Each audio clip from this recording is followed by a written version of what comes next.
আচ্ছা, তাহলে আজকে আমাদের গ্রাফিক্স ডিজাইনের প্রথম ক্লাস, তাই না? আচ্ছা, ডিজাইন করতে গেলে বিভিন্ন ধরনের ডিজাইনের সেক্টর আছে, বিভিন্ন ধরনের প্ল্যাটফর্ম আছে। এই প্ল্যাটফর্ম গুলো থেকে আমাদেরকে ডিজাইনের কনসেপ্ট গুলো নিয়ে নিয়ে করতে হবে। কিন্তু ডিজাইন করার আগে যে সফটওয়্যারটা দিয়ে আমরা কাজ করব, সেই সফটওয়্যারটা ভালোভাবে আয়ত্ত করতে হবে, ১ নম্বর কথা। ঠিক আছে? সো সফটওয়্যারটাকে যদি আমরা ভালোভাবে আয়ত্ত করতে পারি, তাহলে আমরা ডে বাই ডে ইমপ্রুভ করতে পারবো। বুঝতে পারছি আমি? তাহলে আমাদের ক্লাসের প্রথম মডিউলটা থাকবে, যেহেতু ল্যাপটপ আমাদের কমপ্লিট, এখন আমাদের প্রথম মডিউল থাকবে, আমরা 10 দিন ক্লাস করব। 10 দিন পর আমরা অ্যাকাউন্ট খুলে দিব একটা সেক্টরে। ওই সেক্টরে অ্যাকাউন্ট খুলে দিয়ে আমাদের প্রতিনিয়ত থাকবে কি, ওই বাসাতে হয়তোবা 2টা 3টা করে কাজ করব, আর আমাদের ক্লাসের প্র্যাকটিস করব। তো দেখা যাচ্ছে কোর্স চলাকালীন সময় আমাদের একটা আর্নিং এর একটা উৎস চলে আসবে আমাদের। ঠিক আছে? তাহলে আমরা স্ট্রংলি কাজ করব। বুঝতে পারছি আমি? আচ্ছা, তাহলে আমরা যে সফটওয়্যারটা দিয়ে আমরা কাজ করব, সেই সফটওয়্যারটার নাম হচ্ছে Adobe Illustrator। কি নাম? হ্যাঁ, তাহলে Adobe Illustrator। তাহলে ওয়ালাইকুম সালাম। ভালো আছেন? আলহামদুলিল্লাহ। বসেন। তাহলে যে সফটওয়্যারটা দিয়ে কাজ করব, সেই সফটওয়্যারটার নাম হচ্ছে Adobe Illustrator। কিছুক্ষণ পূর্বে আমরা যেটা ইনস্টল দিলাম, ঠিক আছে? তাহলে আমরা কিছুক্ষণ পূর্বে যেটা ইনস্টল দিলাম, সেটাকে যদি আমরা বের করতে চাই, তাহলে আমাদের কম্পিউটার সার্চ অপশন আছে। এখান থেকে শুধু জাস্ট আমরা Adobe লিখলেই ফটোশপ এবং ইলাস্ট্রেটর যদি ইনস্টল থাকে, তাহলে ইলাস্ট্রেটরটা ওপেন করলাম আমরা। সো ওপেন করার সময় কিছু সময় আমাদের নিবে, যে এই সময়টা পর আমরা কি করতে পারবো, এটার কাজ করতে পারবো। ঠিক আছে? তাহলে এটা কিছু সময় পর আমাদের ওপেন হবে, যেহেতু সফটওয়্যারটা অনেক ভারী। ঠিক আছে? রিকোয়ারমেন্ট থাকে চালাতে গেলে 8 জিবি র্যাম থাকতে হয়, তারপর হচ্ছে যে 4 জিবি গ্রাফিক্স কার্ড থাকতে হয়, যেটা আমাদের কম্পিউটারে আছে। আর তা না হলে যেসব এই কম্পিউটার গুলো সেগুলো অন করতে অনেক সময় লাগে। ঠিক আছে? আচ্ছা, ওকে। তাহলে অলরেডি আমরা যখন ওপেন করব, তখন এইরকম একটা ইন্টারফেস আসবে। ঠিক আছে? এইরকম ইন্টারফেসে আমরা একটু খেয়াল করি, এআই, অ্যাডোবি ইলাস্ট্রেটর, যার শর্টকাট ফর্ম এআই। ঠিক আছে? এখন আমরা ডিজাইন করতে গেলে নির্দিষ্ট একটা ক্যানভাসের প্রয়োজন হয়, বা নির্দিষ্ট একটা পেজের প্রয়োজন হয়, তাই না? তাহলে আমরা এখান থেকে নিউ এ ক্লিক করব। যখন আমরা নিউ ক্লিক করব, নিউ ক্লিক করার সঙ্গে সঙ্গে দেখুন নিউ ডকুমেন্ট একটা শো করছে। এই ডকুমেন্টে আমরা দেখতে পাচ্ছি যে অনেক ক্যাটাগরির কাজ করা যায়। যেমন দেখা যাচ্ছে মোবাইলের, ওয়েবসাইটের, প্রিন্টিং এর, film and video, art and illustration. যেহেতু আমরা আর্ট অ্যান্ড ইলাস্ট্রেশন নিয়ে কাজ করব, সো আমরা আর্ট অ্যান্ড ইলাস্ট্রেশন একটা ক্লিক দিব। ক্লিক দেওয়ার সঙ্গে সঙ্গে দেখো ডিফল্ট ভাবে কিছু পেজ এখানে দেখা যাচ্ছে, যেখানে বি4 সাইজের পেজ, এগুলো হচ্ছে পেজের মাপ। ঠিক আছে? 1200 বাই 800 এটা একটা পেজের মাপ। এখানে দেখো A4 সাইজের পেজ আছে, লেটার সাইজের পেজ আছে। সো আমরা বি4 টাকে সিলেক্ট করলাম এখানে। হ্যাঁ, এবং এখানে দেখো আনটাইটেল নামে একটা নাম আছে। আমরা চাইলে এই টাইটেলের নামটা আমরা লিখতে পারি। ব্যাক স্পেস দিয়ে আমরা কেটে দিলাম প্রথমে। এখানে আমরা লিখবো যে গ্রাফিক্স, GRAPHIC, গ্রাফিক্স স্পেস দিয়ে DESIGN, ডিজাইন, প্লাস CLA+01। ঠিক আছে? দেন এখানে দেখো যে এই জিনিসটা খুব ইম্পর্টেন্ট, যে ক্লায়েন্ট অনেক টাইমে পেজের মাপ দিয়ে দেয়। এখানে আমরা চাইলে পেজের মাপ উপরে প্রথমে থাকে উইডথ, নিচে থাকে হাইট। মানে একটা মোবাইলের কি উইডথ আর হাইটই থাকে, তাই না? তাহলে এই মোবাইলটার আমরা একটু খেয়াল করি, এটা হচ্ছে আমাদের হাইট, আর এটা হচ্ছে আমাদের উইডথ। ঠিক আছে? তাহলে প্রথমে যদি কোনো ক্লায়েন্ট মান দেয়, তাহলে উইডথ এর মানটাই আগে দিবে, তারপরে দিবে হচ্ছে হাইট এর মান। ঠিক আছে? অথবা সে লিখেও দিতে পারে হাইট এত, উইডথ এত। ঠিক আছে? দেন এখান থেকে পেজের যে মাপটা থাকে, সেই মাপটাতে আমরা যদি ক্লিক করি, এখানে দেখা যাচ্ছে পিক্সেল, পয়েন্ট, তারপর ইঞ্চি, ফিট, তারপর মিলিমিটার, সেন্টিমিটার, সবকিছুই আছে এখানে, তাই না? তো ক্লায়েন্ট সে দিতে পারে পিক্সেলেও দিতে পারে, পিক্সেল এত বাই এত পিক্সেল। সে ইঞ্চিতেও দিতে পারে এত ইঞ্চি বাই এত ইঞ্চি। ঠিক আছে? সে এখান থেকে দিতে পারে মিলিমিটার, এত বাই এত মিলিমিটার। তার মাপের উপরে ডিপেন্ড করবে। আচ্ছা, দেন এটা ক্লায়েন্ট যখন দিবে তখন আমরা করতে পারি। এবং এই সেক্টরে কোনো কাজ করার প্রয়োজন নেই। এখানে আমরা একটা জাস্ট কাজ করব যে এখানে স্ক্রিন 72 পিপিআই, ঠিক আছে না?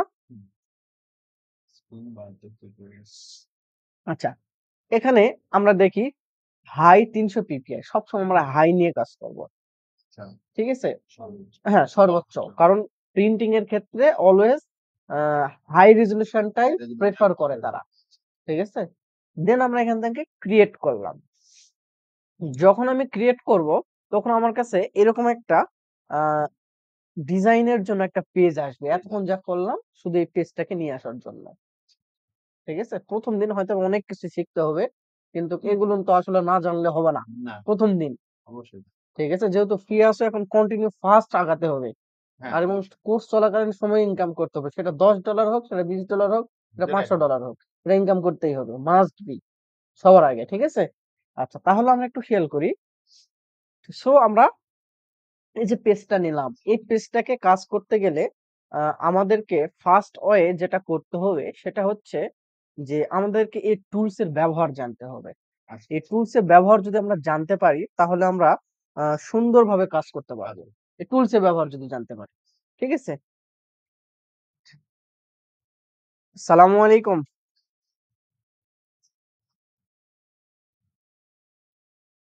আচ্ছা, তাহলে আমাদের এত কিছু যেটা করলাম শুধু এটার জন্য। আচ্ছা, তাহলে আমাদেরকে প্রথমত কোনটা? বুঝছি। প্রথমত আমাদেরকে যেটা করতে হবে এই টুলস গুলোর কিছু কাজ শিখতে হবে, ঠিক আছে? তাহলে টুলস এর আমরা একটা খাতা করব, প্রথম অবস্থায় একটা খাতা করব, খাতাতে লিখবো ক্লাস 1, 1 নম্বর ক্লাস। এই 1 নম্বর ক্লাসে কি কি টুলস শেখানো হবে সেটা লিখবো, ঠিক আছে? আর টুলস এর ব্যবহারটা কি আমি তো সেটা বলে দিব, জাস্ট এক লাইনে নিজের মতো করে লিখে দিবা যে এই টুলস এর কাজ এভাবে হয়, ঠিক আছে? আচ্ছা, তাহলে আমরা একটু খেয়াল করি যে আমাদের এটা মাউসের পয়েন্টার, এই মাউসের পয়েন্টারটা যখন আমি এখানে নিয়ে যাব তখন আমাদের এটার নাম হচ্ছে সিলেকশন। আর একটা বিষয় যে অনেক টাইমে দেখা যাচ্ছে যে এই জিনিসগুলো কেটে যেতে পারে, ঠিক আছে? কোনো ভয় পাওয়ার বিষয় নয়। যদি আমরা উইন্ডোতে যাই, উইন্ডোতে যাওয়ার পর ওটার নাম হচ্ছে টুলস প্যানেল। ওটার নাম কি? Tools panel. তাহলে আমরা একটু দেখি যে এই বার উপরে দিলে উপরে চলে যাবে। তো দেখো এই যে টুলস বার, ওটার নাম হচ্ছে টুলস বার। টুলস বার থেকে অ্যাডভান্সে ক্লিক করব। ক্লিক করার সঙ্গে সঙ্গে এটা চলে আসলো এখানে, ঠিক আছে? তাহলে আমি কি বললাম যে এটার নাম হচ্ছে সিলেকশন টুল, যার শর্টকাট হচ্ছে ভি। আমরা যদি কিবোর্ডে ভি প্রেস করি, তাহলে অটোমেটিকলি দেখো সিলেকশন চলে গেল। তাহলে আমরা খাতায় লিখবো প্রথম ক্লাস সিলেকশন টুল, শর্টকাট ব্র্যাকেটে দিয়ে দিব ভি। আচ্ছা, তাহলে এই সিলেকশন টুলের কাজ কি? নিচে একটু ফাঁকা রেখে লিখবো সিলেকশন টুলের কাজ কি। সেটা হচ্ছে যে যেকোনো অবজেক্টকে সিলেক্ট করা, যেকোনো অবজেক্টকে ডিলিট করা, যেকোনো অবজেক্টকে একটা অবস্থান থেকে আরেকটা অবস্থানে পরিবর্তন করা, ঠিক আছে? আচ্ছা, তাহলে আমরা একটু দেখি তাহলে অবজেক্ট গুলো কি হতে পারে। তাহলে সিলেকশনের পর আমরা একটু নিচের দিকে আসব, আসার পর যেই টুলস এর নিচে দেখবো যে ছোট্ট একটা করে আইকন আছে, দেখো এই যে ছোট্ট একটা করে আইকন না, ওটার ভিতরে আরো টুলস আছে। তাহলে এটার ভিতরে আমরা, এটা হচ্ছে ডান বাটন, এটা বাম বাটন, আমরা ডান বাটনটাতে একটা ক্লিক দিব। ক্লিক দিলে দেখতে পাবো rectangular, round rectangular, ellipse, polygon, star. এটা নিচেরটা দিব না, দিলে অন্য একটা অপশন চলে আসবে। এই চারটা আমরা দেখবো, ঠিক আছে? তাহলে আমরা এগুলোকে বলা হচ্ছে একটা অবজেক্ট। এই যে একটা দিলাম, একটা অবজেক্ট। তাহলে এটার কিন্তু কালার আমরা দেখতে পাচ্ছি না, সিলেকশন টুল দিয়ে যখন ক্লিক দিচ্ছি কিন্তু কালার বুঝতে পারতেছি না, জাস্ট একটা কালো। কিন্তু যখন আমরা সিলেক্ট করব তখন এই যে উপরে যে অপশনটা আছে এটাকে কন্ট্রোল বার বলা হয়। এটাকে আনার জন্য উইন্ডোতে যাব, যার পর এই যে কন্ট্রোল লেখা আছে এখানে ক্লিক দিলে চেক মার্ক থাকলে উপরে কন্ট্রোল বারটা চলে আসবে। তাহলে আমরা এই সিলেকশন টুল দিয়ে অবজেক্টটাকে সিলেক্ট করব। সিলেক্ট করার পর এই কন্ট্রোল বার থেকে আমরা চাইলে যে কোনো একটা কালার দিতে পারছি। তাহলে এটাই হচ্ছে আমাদের সিলেকশনের কাজ। মানে সিলেক্ট না করলে আমরা কোনো কাজ করতে পারবো না।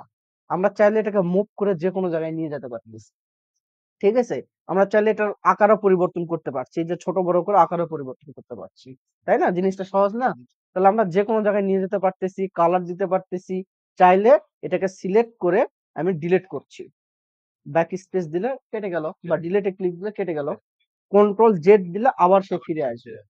যদি আমি সিলেকশন টুল দিয়ে যদি এটা সিলেক্ট না করে সাইডে ক্লিক দিয়ে সারাদিন যদি ব্যাক স্পেস দেই বা ডিলিট দেই কাটবে না। ক্লিয়ার জিনিসটা? তাহলে আমরা অবজেক্টটাকে ছোট বড় করলাম, ব্যাস। তাহলে আমরা সিলেকশন টুলের কাজ কমপ্লিট। এতটুকুই কাজ হবে। হ্যাঁ, যখন সিলেকশনের পর আমাদের আছে ডাইরেক্ট সিলেকশন টুল, আচ্ছা, যার শর্টকাট হচ্ছে এ। এখন ডাইরেক্ট সিলেকশন টুলের কাজ কি হবে? আমরা একটু অল্টার দিলে জুম হবে। এই যে অল্টার চেপে দিলে, রোলার করলে জুম হবে, জুম আউট হবে। অথবা এই যে এটাও জুম টুল, ক্লিক দিলে জুম হচ্ছে, যখন অল্টার চেপে ধরবো তখন মাইনাস, তখন জুম আউট হচ্ছে। ক্লিয়ার জিনিসটা? আচ্ছা, এখন আমরা একটু জুম করে নিলাম। এখন এই অবজেক্টটাকে অল্টার চেপে ধরে যদি টেনে নিয়ে যায়, তাহলে ওটার একটা ডুপ্লিকেট হয়ে গেল। ঠিক আছে, আর একটা যদি টেনে নিয়ে যায়, তাহলে আরো একটা ডুপ্লিকেট হয়ে গেল। তাহলে এখানে কয়টা অবজেক্ট হলো আমাদের? তিনটা। এই সিলেকশন টুলস দিয়ে যদি আমরা সব কয়টাকে সিলেক্ট করি, করার পর টেনে নিয়ে আসি, সবগুলো না একত্রে সিলেক্ট হয়ে গেল। ঠিক আছে, আচ্ছা, এখন এই তিনটার কালার আমরা একটু পরিবর্তন করে দিই।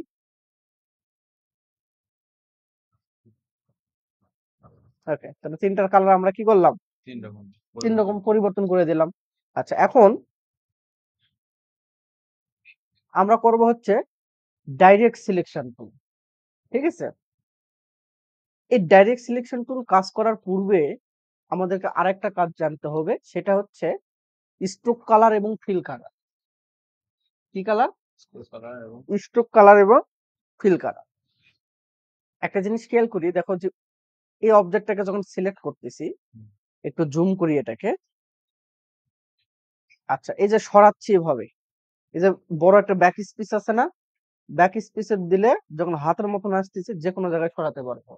অথবা এই যে হাত, হ্যান্ড টুল, যে কোনো জায়গায় সরাতে পারবো। তার মানে কি আমাদের কিন্তু দেখো সিলেকশন হলো, এখান থেকে রেক্টেঙ্গুলার ইলিপস হলো, এখান থেকে জুম হলো, এখানে হ্যান্ড টুল হলো। প্রথম অবস্থায় এগুলো লাগবেই। ঠিক আছে, আচ্ছা, অথবা আমরা এই যে ব্যাক স্পেস ধরে হ্যান্ড টুলটা অটোমেটিক শর্টকাটে আমরা করতে পারি। আচ্ছা, যখন আমরা এই অবজেক্টটাকে সিলেক্ট করব, তখন দেখো এখানে এই কালার এবং এই কালার শো করতেছে না, এবং সাইডে যে ব্ল্যাক কালার এবং এখানে শো করতেছে না। একটু আবার এখানে নিয়ে যায়, যখন আবার এই সিলেকশন এই অবজেক্টকে সিলেক্ট করব, তখন দেখো এই কালার এবং এই কালার শো করছে, এবং সাইডে ব্ল্যাক কালার শো করছে। তাহলে দেখো এখানেও যে কালার, এখানেও সেই কালার, এখানেও কালো কালার, এখানেও কালো, মানে এই কালার, এই কালার এবং এটার সাথে সব সেম আছে না? আচ্ছা, তাহলে আমরা ভালোভাবে বুঝতে পারবো। তাহলে আমরা প্রথমে দেখব যে ফিল কালার কি জিনিস। এই যে সম্পূর্ণ যে কালারটা দেখতেছি, এই যে ভিতরের যে কালার, এই যে কালার, এটাকে ফিল কালার বলা হয়। যখন মাউসের পয়েন্টারটা নিয়ে আসবো এখানে, দেখো এখানে ফিল লেখা আছে, তাই না? Feel and stroke. প্রথমেরটা হচ্ছে আমাদের ফিল কালার, এটা হচ্ছে ফিল কালার। ফিল কালারটা হচ্ছে সম্পূর্ণ অবজেক্টকে ভরাট থাকবে, আর স্ট্রোক কালার হচ্ছে সাইড দিয়ে বা বাতা দিয়ে থাকবে। মানে দেখো স্ট্রোক কালারটা ব্ল্যাক না, এই যে দেখো স্ট্রোক মানে কি, যে মাঝখানে ফাঁকা আছে না, দেখো চারে বাতা দিয়ে কালার, এটা হচ্ছে স্ট্রোক কালার। এই যে ব্ল্যাকটা স্ট্রোক কালার, আর দেখো এখানে স্ট্রোক কালার। এখন যদি তুমি চাও স্ট্রোক কালার পরিবর্তন করবো, আমরা এখানে ক্লিক দিয়ে আমরা চাইলে এখান থেকে ব্লু, এটা সিলেক্ট করবো আগে, ব্লু কালার দিয়ে দেবো। আচ্ছা, সিলেক্ট হয়নি। আচ্ছা, এবার সিলেক্ট করে আমরা কি করবো, ব্লু কালার দিয়ে দিব। ব্লু কালার হচ্ছে। এখন যদি আমি মনে করি যে ফিল কালার পরিবর্তন করবো এটা, তাহলে ফিল কালার, এটা স্ট্রোক, এটা ফিল, এখান থেকে আমি চাইলে যে কোনো একটা কালার দিতে পারি। পরিবর্তন হয়েছে, তাই না? আমি চাইলে এটা সিলেক্ট করে এখান থেকে আমি কালার পরিবর্তন করে দিতে পারি, যে কোনো একটা কালার আমি এখান থেকে দিতে পারি। ওকে, দেন আমি যদি স্ট্রোক পরিবর্তন করতে চাই, এই যে স্ট্রোকে ক্লিক করব, করার পর ডাবল ক্লিক দেবো স্ট্রোকে, তো দেখো স্ট্রোকে যে কালার দেবো, দেখো সেই কালার কিন্তু স্ট্রোক পরিবর্তন হচ্ছে। তাহলে কালার পরিবর্তন বুঝে গেছে, এখান থেকে পরিবর্তন করলাম, এখান থেকে করলাম। তাহলে আমি চাচ্ছি যে এই অবজেক্টের স্ট্রোকটাকে আরো মোটা করব। ঠিক আছে, এটাকে সিলেক্ট করলাম, করার পরে যে স্ট্রোক, এই দেখো দেখো STOK স্ট্রোক লেখা আছে, এখানে কত পয়েন্ট আছে? 1। এটাকে আমি স্ট্রোক বাড়ায় দিলাম। তাহলে দেখো যত বাড়ায় দিচ্ছি, দেখো সাইড দেখলে অনেক মোটা হয়ে যাচ্ছে, তাই না? আর আমি চাচ্ছি যে শুধু এটাতে শুধু স্ট্রোক রাখবো, এই ফিল কালারটা বন্ধ করে দেব। তাহলে আমি এই যে ফিল কালার আছে, এই ফিল কালার ক্লিক দিয়ে এই যে ননে ক্লিক করব, তাহলে দেখো ননটা ফিল কালার বন্ধ হয়ে গেছে। ঠিক আছে, আচ্ছা, এটাতে দেখো, এটাতে আমি স্ট্রোক বন্ধ করবো, শুধু ফিল রাখবো। তাহলে দেখো এখান থেকে এটা সিলেক্ট করব আগে, করার পর স্ট্রোকটাকে নন করে দেব, তাহলে দেখো শুধু ফিল থাকলো। এটাতে দেখো স্ট্রোক এবং ফিল দুটাই রাখবো, তাহলে দেখো এখানে দুটাই দেখা যাচ্ছে। কালারটা একটু পরিবর্তন করি, ব্যাস। তাহলে দেখো এটাকে একটু স্ট্রোক বৃদ্ধি করে দেই, ব্যাস। তাহলে আমি এখানে স্ট্রোক এবং ফিল দুটাই রাখলাম, তাহলে বোঝা গেছে জিনিসটা। তাহলে একটু বলো তো এটাতে কি কালার আছে? এটাতে ফিল কালার, শুধু ফিল কালার আছে। এটাতে সেটাতে শুধু স্টক স্ট্রোক কালার আছে। এটাতে স্টক এন্ড ফেড দুটাই আছে, ওই তো তিনটাই তো বুঝতে পারলাম। এটা হচ্ছে মেইন বিষয়, ঠিক আছে। তাহলে আমি এই বাকি দুটাকে ডিলিট করে দিলাম, ঠিক আছে। এখন একটু জুম করলাম, এই সিলেকশন টুল দিয়ে যখন সিলেক্ট করতেছি তখন দেখো এর 4টা কর্নার আমাদের কাছে শো করতেছে, তাই না? তাহলে এই কর্নার গুলোর নাম কি? এই কর্নার গুলোর নাম হচ্ছে অ্যাঙ্কর পয়েন্ট। কি নাম? এন্ড করব। Anchor point. তাহলে অ্যাঙ্কর পয়েন্টের নামটা জানতে হলে আমরা ডাইরেক্ট সিলেকশনে আসবো। কোথায় আসবো? এখন যখন ডাইরেক্ট সিলেকশন দিয়ে এটা সিলেক্ট করতেছি, করার পর দেখো এই কর্নারে যখন নিয়ে আসতেছি, দেখো এই যে অ্যাঙ্কর লেখা আসছে, দেখতে পাইছো? এই যে দেখো অ্যাঙ্কর, এই যে দেখো অ্যাঙ্কর, এই যে দেখো অ্যাঙ্কর। তাহলে এখানে কয়টা অ্যাঙ্কর আছে? 4টা। 4টা। তাহলে আমরা কিন্তু এই ডাইরেক্ট সিলেকশন দিয়েও অবজেক্টটাকে মুভ করতে পারতেছি। চাইলে কিন্তু আমরা কালারও পরিবর্তন করতে পারতেছি, তাই না? তাহলে সিলেকশন এবং ডাইরেক্ট সিলেকশন সেম হয়ে গেল। তাহলে ভিন্নতা কি? ভিন্নতা হচ্ছে যখন তুমি এটাকে সিলেক্ট করবা, করার পর এই অ্যাঙ্কর পয়েন্টে যখন ক্লিক দিবা, তখন এটাকে চাইলে তুমি পরিবর্তন করতে পারবা। এই অ্যাঙ্কর পয়েন্ট গুলোকে পরিবর্তন করতে পারবা, ঠিক আছে। এই অ্যাঙ্কর পয়েন্টকে ধরে তুমি পরিবর্তন করতে পারবা। তার মানে কি, আমরা চাইলে এটাকে একটা সুন্দর ডিজাইনে কনভার্ট করতে পারি, তাই না? কনভার্ট করতে পারি, ওকে। আচ্ছা, তাহলে কন্ট্রোল জেড দিলাম। তাহলে এখন একটা জিনিস দেখো, যে এখানে কয়টা অ্যাঙ্কর পয়েন্ট আছে? 4টা। আমি যদি চাই যে 4টা অ্যাঙ্কর পয়েন্টে দেখো একটা গোল গোল পয়েন্ট আছে না? আমি যদি এই গোল পয়েন্টে ক্লিক দেই, ক্লিক দিয়ে যদি একটু রাউন্ড করে নেই, তাহলে দেখো সুন্দর করে রাউন্ড হয়ে গেল না? কন্ট্রোল জেড দিলাম। যদি এই পয়েন্টে ক্লিক করে যদি হালকা এই গোলে যদি ক্লিক দেই, তাহলে দেখো কার্ভ হয়ে গেল, সুন্দরভাবে কার্ভ হয়ে গেল। কন্ট্রোল জেড দিলাম। যদি আমি এটাকে সিলেক্ট করে কোথাও ক্লিক না দিয়ে জাস্ট এই রাউন্ডটাকে যদি করি, তাহলে দেখো সবগুলো রাউন্ড হয়ে গেল। কন্ট্রোল জেড দিলাম। এখন যদি মনে করো যে আমি এই অ্যাঙ্কর পয়েন্ট এবং এই মাথাটাকে রাউন্ড করব, বা এই মাথাটা রাউন্ড করব, তাহলে এই ডাইরেক্ট সিলেকশন দিয়ে এভাবে দুটাকে সিলেক্ট করলাম টানি, বাম বাটন দিয়ে দেওয়ার পর দেখো এই দুটা সিলেক্ট হয়ে গেল না? এখন আমি যদি এটাকে টানে নিয়ে আসি, তাহলে দেখো এই দুটো রাউন্ড হয়ে গেল। এটা কিন্তু ঠিক থাকে। আনগ্রুপ করো, দেখো ভিডিওটা দেখো, তাহলে কমপ্লিট হয়ে যাবে। আচ্ছা, তারপরে দেখো যে এটা পারলাম। এখন যদি ক্লায়েন্ট বলে যে এটা এবং এটা করো, তখন প্রথমে একটাকে সিলেক্ট করতে হবে। দেন দ্বিতীয় অ্যাঙ্কর পয়েন্ট সিলেক্ট করার পূর্বে শিফট চেপে ধরে এটাতে সিলেক্ট করতে হবে। তাহলে দেখো এই দুটা সিলেক্ট হয়ে গেল। এখন তুমি যদি এটাকে টেনে নিয়ে যাও, তাহলে দেখো এই দুটাকে সুন্দরভাবে কার্ভ হয়ে গেল। সেম এই দুটো হয়। হ্যাঁ, এই দুটা কিন্তু স্থির আছে, হ্যাঁ, দুটোই স্থির আছে। ঠিক আছে। এখন যদি তুমি ডাইরেক্ট সিলেকশন টুল দিয়ে যদি এটাকে করতে চাও, এই সিলেকশন টুল দিয়ে যদি জাস্ট একে ক্লিক করো, তাহলে দেখো এটাও কিন্তু রাউন্ড হয়ে যাচ্ছে।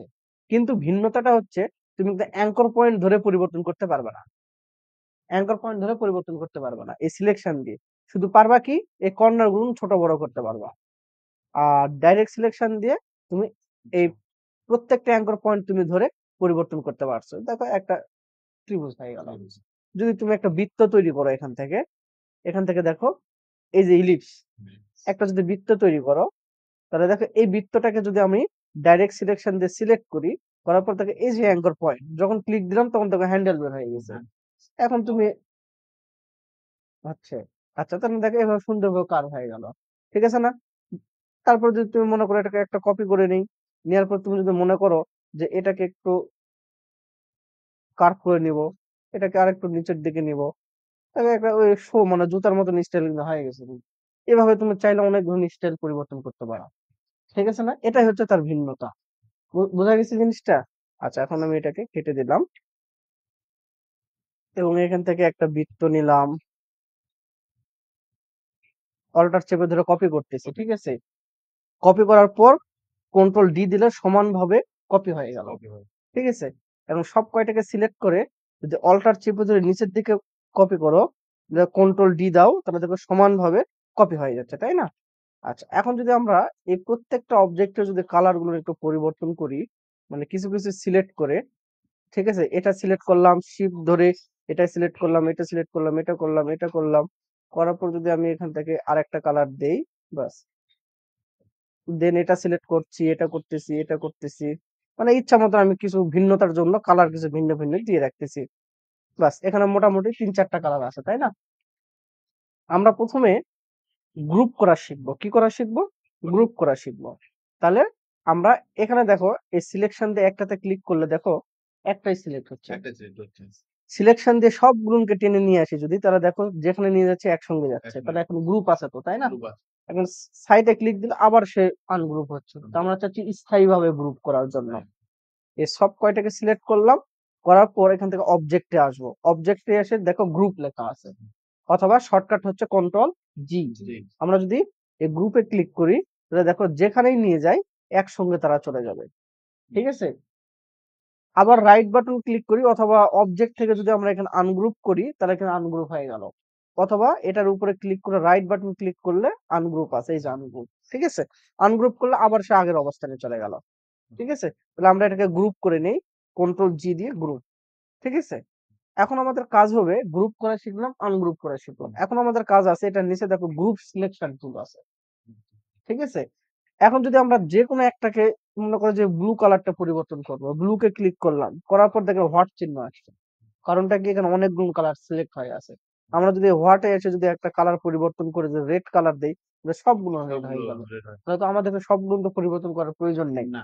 কন্ট্রোল জেড দিলাম। এখন আমরা এই গ্রুপ সিলেকশন টুলে সিলেক্ট করে যদি আমরা যে অবজেক্টে ক্লিক দিব, দেওয়ার পর যদি আমরা কালার পরিবর্তন করি, তাহলে দেখো শুধু সেই কালারটাই পরিবর্তন হয়েছে। বুঝা যাচ্ছে জিনিসটা? আমি এটা কালার পরিবর্তন করব, এখান থেকে আমি ক্লিক করে আমি যেটা দেব সেটাই পরিবর্তন হবে। তো গ্রুপ সিলেকশনের কাজ বুঝে গেছে? তাহলে আজকে এতটুকুই রাখি। আচ্ছা। তাহলে খাতাতে যে লিখবা selection, selection bar, direct selection, group selection, group কি জিনিস, আনগ্রুপ কি জিনিস। ঠিক আছে? তারপর আমরা দেখবো হচ্ছে হ্যান্ড টুল দেখলাম, জুম টুল দেখলাম। হ্যাঁ। ঠিক আছে? তারপর হচ্ছে যে colour, stroke colour. Colour, fill colour, এই কটা জিনিস সুন্দর করে সিরিয়ালে লিখে নিবা। ঠিক আছে? ভিডিওটা থাকতেছে, ভিডিওটা মানে অনেক কয়েকবার দেখবা, আগে দেখে প্র্যাকটিস করবা। ঠিক আছে? আর না হলে ভিডিও অন করে রেখে ভিডিও চালু হবে আর প্র্যাকটিস করবে। তারপরে দুইটাই করা। একবার দেখে প্র্যাকটিস করলা, তারপর না দেখে একবার প্র্যাকটিস। ঠিক আছে? তাহলে জিনিসটা সহজ হয়ে যাবে ইনশাআল্লাহ।